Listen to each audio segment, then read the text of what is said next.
Good morning, or should I say good afternoon? It's 12:10, February 17th, Tuesday.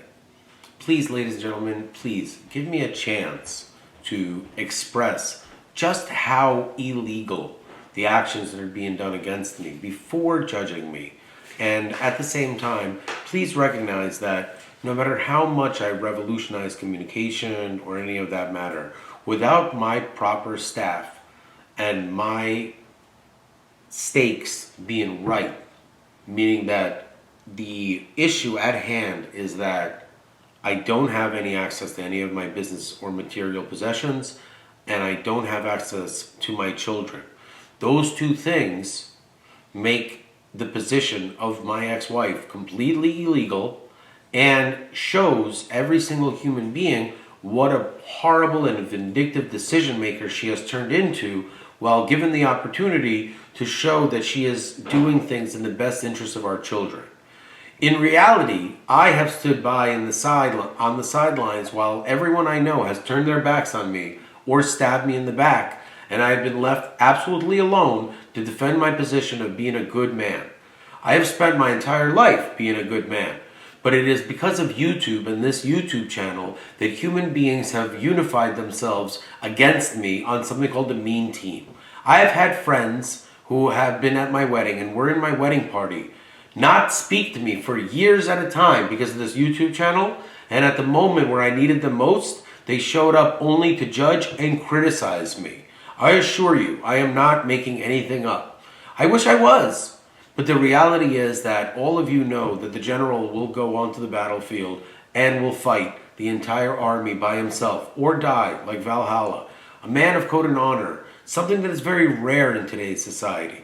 And on that note, I want to express that you'll see a video that I'm going to make, and a lot of it has to do with a game that I like to play with numbers that makes me feel better, where I'm able to calculate a certain number in advance and then have that portrayed. One of the things that you must understand is that I very rarely express the true nature of my ability to forecast certain patterns in life. Some people, not myself in particular, but they have been making a lot of money on this gift that they were given. So for example, the title of yesterday's video is Sandy Beach, blah, blah, blah. The original title of the video was going to be Sandy Hook, because all of this was a reference to Sandy, and all I saw in my brain was Sandy Hook. I've never called her that, I've never said that to her, but all I saw was Sandy Hook. And to go from hook to beach, which sounds like bitch, and I did it against my instincts, meaning that I followed my instincts, and something about it said, don't name the video Sandy Hook. And I'm glad I followed my instincts, because my instincts were right. It turns out this poor young girl's ashes are being spread on Sandy Hook Beach. Can you imagine how horrible the family would feel if I was to utilize my insider knowledge of the horrible event to create a set of circumstances which forecasts and accurately predicts where the ashes will be spread? Because that's not what I was doing. All I was trying to do was avoid the one thing that was on my mind, which was Sandy Hook. Obviously, I was not told anything about Sandy Hook, nor have I ever called Sandy, the woman, Sandy Hook. I've called Matt, Bath Matt, and I've called him Math Robe, and things like that, and we make jokes about these things, but when it comes to Sandy, I've known this human being for 6 years, and I've never called her Sandy Hook in my life. So for me to go from Sandy Hook to Sandy Beach, given my instinct, only shows that my instinct is 100% right, and this receipt, where I tried to make a point of the most amount that you could spend for $30, is exactly $29.99. So the ability to forecast plus the ability to do applied mathematics equals very smart eccentric. It does not equal crazy, violent, and sociopathic. That is how I have to speak to myself, because everyone in my world has chosen to really, really show their dark side rather than expressing their interest and curiosity in the reality that I'm not only speaking the truth, the amount of money that I currently have far exceeds anything that I'll ever need to spend for the rest of my life. There's only one caveat. There needs to be a law enforcement element that just simply steps in and looks into the matters that I've said. Over the last 5 years, I've had law enforcement step in only once. It led to the largest conviction of a politician in U.S. history in conjunction with the crime bribery. Ladies and gentlemen, one of the best parts of the movie Cop Shop is Toby Huff, who is most famous for playing The Wiz in Seinfeld's episode where Elaine starts dating the former spokesman of The Wiz. A lot of Toby Huff's life is life imitating art and art imitating life, because in the show Seinfeld, he plays a spokesman for an outdated electronics brand, and in reality, Toby Huff himself is one of the most prolific commercial actors of all time. And one of the things you must understand is that when I saw Toby Huff walk into the police station, I immediately said, oh, this is going to be a very funny person, because there's something called casting in Hollywood. When a human being like that gets cast in a role of carrying balloons, which obviously is going to be an assassin, that means that there's going to be a lot of comic relief that's associated with it. That is not magic. That is information that I have on screenwriting, my love for the book Save the Cat, and my general penchant for applied mathematics in context to narratives and storytelling. In reality, what Toby Huff was beyond funny, and I can't even express to anyone exactly some of my favorite lines. Like one of the best lines, and one thing people need to understand is that movie was made by Joe Carnahan, who made both Smokin' Aces and The A-Team, which are amazing movies in script form, which means that the dialogue is incredible. But then when the dialogue is delivered, or perhaps... Now, The A-Team, I think, is excellent, and I got to watch Smokin' Aces again, because Jeremy Pivens and Ryan Reynolds, I forgot which Ryan it was. If your name is Ryan, you're Canadian, and you are a good-looking man, there is about a 90% chance that you'll make a very good living in Hollywood if you choose to be an actor. As a matter of fact, I believe that the guy from Schitt's Creek, who's Canadian, he might have even changed his name to Ryan so he could be recognized in Hollywood. That being said, ladies and gentlemen, please understand that my insanity is not something that I can prove to myself anymore. Yesterday was a really monumental day for me, because it was really disturbing how my wife has treated me and my role as a father in conjunction with a small ski trip. It was a mountain that I introduced her to. It's a mountain that I learned to ski on, and she brings my kids there and prevents them from communicating with me. So my one and only positive memory with my father is on this mountain, and she has to utilize her brief position of full custody to destroy it. So now I'm going to go out of my way and work really hard and buy a mountain out west for me and my boys to ski, because that is the only thing that will outdo the trauma that she is purposely causing both me and my children by having insider knowledge of some of my best memories while being extremely lonely. Skiing is a lonely sport. I grew up alone. I had very few friends, except for Gary Rubinoff, until I became sexually sentient, and I like girls. In Livingston, when you are strong and have conviction and know how to fight and know how to express yourself, you can go very far, because it's a world of lies. So most of the men are just cowards and are afraid of what their mother is going to judge them on next. I never had a mother. I had a monster named Rita that I was responsible for, and a really kind and mentally ill father named Arcady Reeses. They are who they are. All that stuff's in the past, nor does it define me. But I will explain to you that Montage Mountain, where by the time this video is posted, they should be wrapping up their day. And if they're not, well, you know, it is what it is. I hope the boys are safe. I tried to send them hot chocolate when they arrived on Sunday night. There was no reciprocation. There was no communication back from my son. The hotel staff was incredibly rude to me. And I'll take that up with the Hilton Corporation once my kids are safe inside of the zip code of 07039. In reality, what is happening is so inexcusable that even the worstest, most evilest human beings are scratching their heads and cannot understand how Mallory is able to continue to perpetrate this air of legitimacy while kidnapping children from their father by alienating them via the misuse, the abuse of domestic violence court, and the egregious misappropriation of her father's nest egg or retirement fund for litigation expenses and frivolous filings versus legitimate family expenses that I have been saddled with for a quarter of a century, but due to my wife and her family's actions, I'm not able to meet the obligations because the things that I had planned for in life, for my oh shit moment, they destroyed in an effort to take both my children and my home away from me, which they were successful in based on the plan that they had orchestrated by setting me up.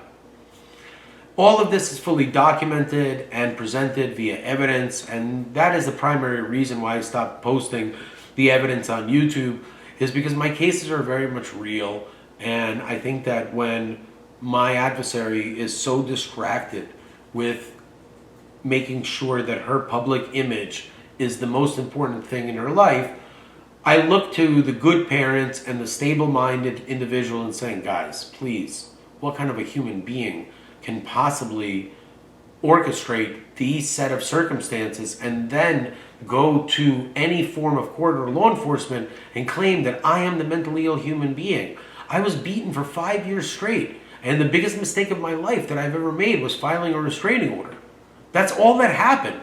The rest of it was a series of setups that were done in advance. There's even a police report that I have where my father-in-law accuses me of being some violent gun-toting, I sound like Yosemite Sam. But in reality, his own daughter took a steak knife, tried to kill me, tried to kill Jamie, slashed my tires, and this was an orchestrated cover-up. And she deserves to take responsibility. Pierce, Drake, if you're watching this, I don't want mom in trouble. I'm not interested in getting her to go to jail. That's not the point of all this. There's a movie called The Number 23. That movie is very difficult for me to watch alone. As a matter of fact, it's unwatchable alone. But it's extremely important for the context. It's one of the most important movies you'll ever see in your life, especially because of the last 5 minutes. And I didn't understand the importance of this movie until today. Because that's what this issue is about. It's about personal responsibility. Where I, Dan Reeses, have taken personal responsibility for everyone's actions over the course of the last 25 years. I've taken responsibility for people I don't even know. I serve time for things I don't do in order to do the job I don't want, because what I want is to make everyone happy. Balance. I'm a white guy. What do you want from me? What else can I do? There's something called the balance theory. I used it in an application to be an instructor to save the country. I did it. What's the big deal? I'm not writing a book. I'm not asking for credit. I don't want money. I'm just trying to let you know that, when a non-college graduate runs the case of the century, if you're not asking questions, then you're accepting lies. That's it. It's not a big deal. And I did this on 24 occasions, and I saved the country. Whether or not you want to call me insane, I stepped into the line of fire and did what I needed to do in order to make sure that you all could sleep good at night. This is not insane. This is reality. What's insane is spending a quarter of a century giving your life to people that you thought loved you, only to have them turn around on you because your ability to produce an income is heavily affected by the motivation at home. And my motivation at home disappeared once my wife started hitting me. I don't understand how this is difficult to understand. I am not using my intelligence. I'm not even flexing nuts right now. I'm genuinely saying, who amongst you is confused about this story? Because I could really fucking clear it up real fast. I can make a title with your name in it, and I can express exactly what role you play in my life. And if that video should happen to be something you don't like, well, unfortunately, what I give is the permission for people who are kind or nice that I inadvertently hurt via the videos to email jamie@microbank.com. Figure it the fuck out. I'm not spelling it because I am tired of expressing myself via direct communication only to be laughed at, stonewalled, and ignored, while criminals are rewarded with my children, my home, my assets, and a quarter of a century of work that I've done, while I am given the big fucking fuck you, and I sit here alone and communicate peacefully and amicably. And that is what I'm going to do right before I sell my pimp ring. At which point, you will very much find out what Project Ghost is, why I do not subscribe to traditional religion while recognizing that we live in a world of humans that do. So religion is very important to me because other humans are important to me. And Project Ghost simply does not exist. But when you see the random events in your life that have nothing to do with Savannah Guthrie's mom, you will start to understand that nothing in this world is random, especially when I've given everyone an opportunity to really make right on a situation that is wrong. There is a series of videos that I want to post. Whether or not I post them tonight or tomorrow, I don't know. But the moment of silence that I want to have for Sandy, I cannot have because I'm in the middle of one of the most fiercest domestic violence, domestic related. I don't even know what the fuck is going on because I didn't even know that in the United States of America you could just invent a story, be held, make it a fact with no facts behind it, and then have someone like me just be avoided through the law without me doing anything. Meaning, like, I didn't do any harassing things. When I would text with my wife, she would text back. It was two people arguing. I haven't texted her in 8 months. I don't even understand. While I was in jail, boys, I know you might think that I'm lying, but Mom literally took a picture of my bankruptcy filing while I was sitting in jail, thinking to myself, oh my God, she loves me, like there must be something that's going on. She literally was selling property that didn't belong to her, all while keeping me in jail so she could sell it. That's how fucked up this is, guys. This is a fact. This is an absolute fact. And for me, there's a lawyer named John Lubensky, right? That's his name. He orchestrated and fueled the whole thing because Mom went to him, and one day, if you guys want to see him and meet him, you could see him on my YouTube channel. He's the guy in the blue shirt. And let me explain to you at home, whether or not you're 5 years old or 500 years old, human beings who are not emotionally vested do not react like the man in the blue shirt. That is not a normal reaction of a lawyer who is confronted with an adversary in a legal proceedings of a real estate matter. That is not the way normal people react. That is how boyfriends react. That is how people who have crossed the line react. You do not need to be a master of psychology.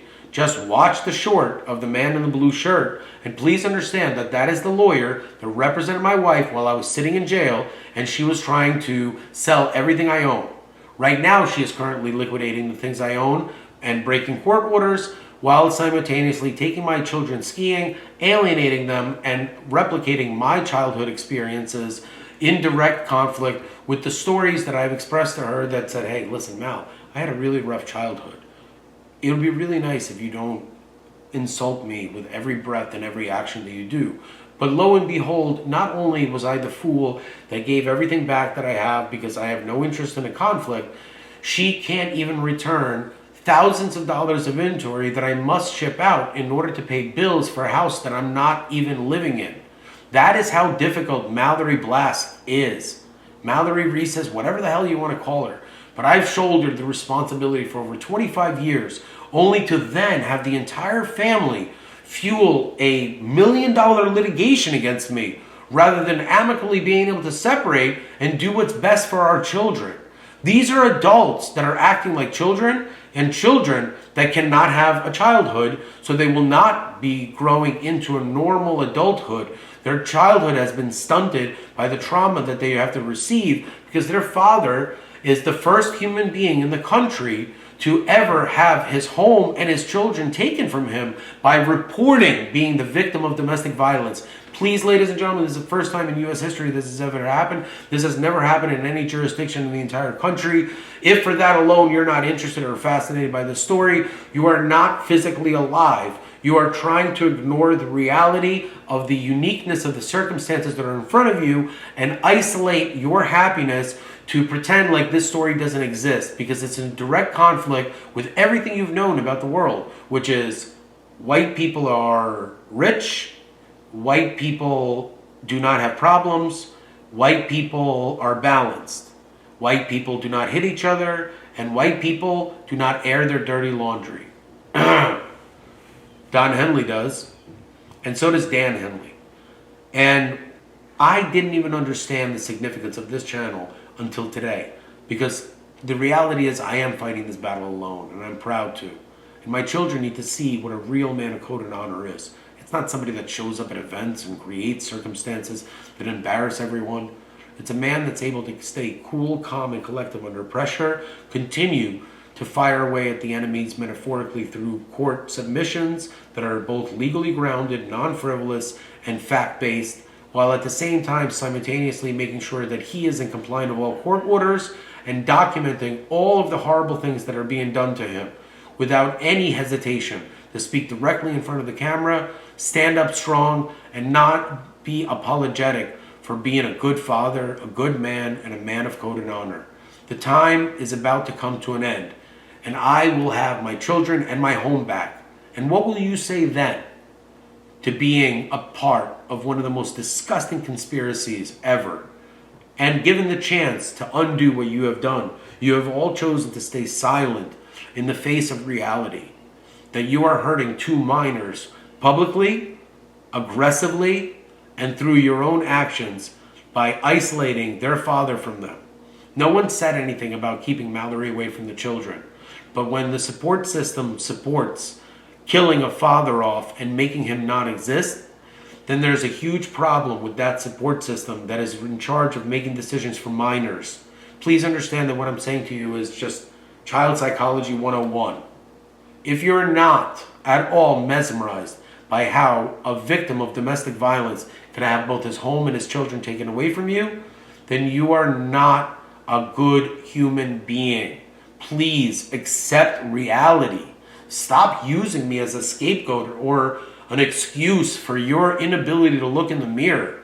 It is you, Sabrina Sullivan Marshall, Carrie Leshin, Mitchell, even Sherry, Jordan. You guys are horrible, horrible people. Why would anyone want their children around you guys? Obviously, I was right the whole time. You're mean. You're a team of mean people. That's why I nicknamed you the mean team. And that's why I secretly in my head called Mallory Larry.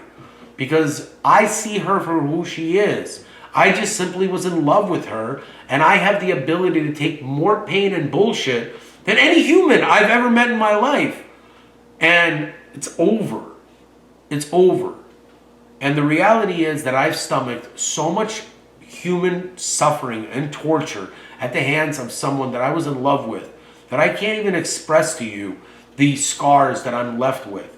The YouTube channel, listen, you guys are lucky. I'm holding back about 95% of what I really want to say. What this is nothing more than the documentation of a process known as legal tainment. It is extremely important that my mental status is documented and publicly disseminated to show that there's a huge difference between being frustrated and in a massive amount of pain and being crazy. A crazy person takes action that hurts other people when they're in pain. A sane person is able to vent to a camera and say, look, I'm filing the motions, I reinvented the world, I don't know what else I'm supposed to do here. A guy like me doesn't have a woman like Mallory going crazy unless there's something special. I promise you, I'm a really, really special human being. I just pretend like I'm not because it's hard to swallow how much pain a talented, special human being who has done nothing but good with his talents for everyone around him. My ego is big, my complexes are small, and I have the smallest hands in the class. But what I don't have is a complex nepomucenici. And there's no way to say it in English other than inferiority complex. I don't have an inferiority complex. That is one thing I don't have. As much as I want to pretend like I do and excuse my actions with an inferiority complex, say what you will, but my ego and my id are in balance. And for a white guy in 2026, white balance is very rare.